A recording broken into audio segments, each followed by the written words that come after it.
निलेश गायवळचा माणूस काम करत नाही. मुळामध्ये रवींद्र दंगेकरांचा गेले पडल्यापासून हाच उद्योग आहे की कुठल्याही विषयामध्ये लक्ष घालायचं आणि प्रसिद्धी मिळवायची. म्हणजे विधानसभेची निवडणूक झाल्यानंतर त्यांना काही कामच उरलेलं नाहीये ना.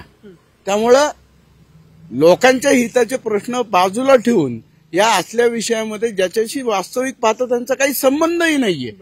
बरं, चंद्रकांत दादांनी वेगळ्या विषयावरती भाष्य केलं होतं, त्याचा विषय यांनी निलेश गायवळ या प्रकरणाशी जोडून चंद्रकांत दादांना बदनाम करण्याचं काम करतायत. आणि जेव्हा हे करत आहेत त्यावेळेस त्यांचंही कुठेतरी पाय खोलातच आहे ना.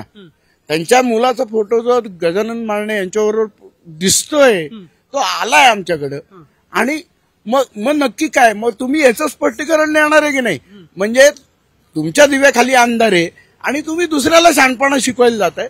हे कुठंतरी दंगेकरांनी धंदे बंद करावेत अशी आमची मागणी आहे. आणि हे जर नाही केलं त्यांच्या वरिष्ठांना तर आम्ही कळवणारच आहे. युती धर्म ते पाळतच नाहीयेत. पक्षामध्ये आल्यापासून त्यांनी आमच्या आमदारांवरती, आमच्या मंत्र्यांवरती सातत्याने टीकाच केली आहे ना.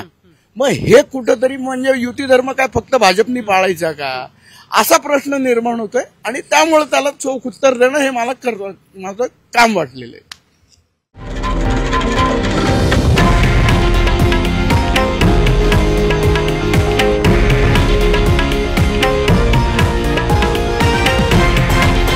हे आहे देशातील नंबर 1 न्यूज नेटवर्क आणि आपण पाहत आहात TV9 मराठी, एकमेव.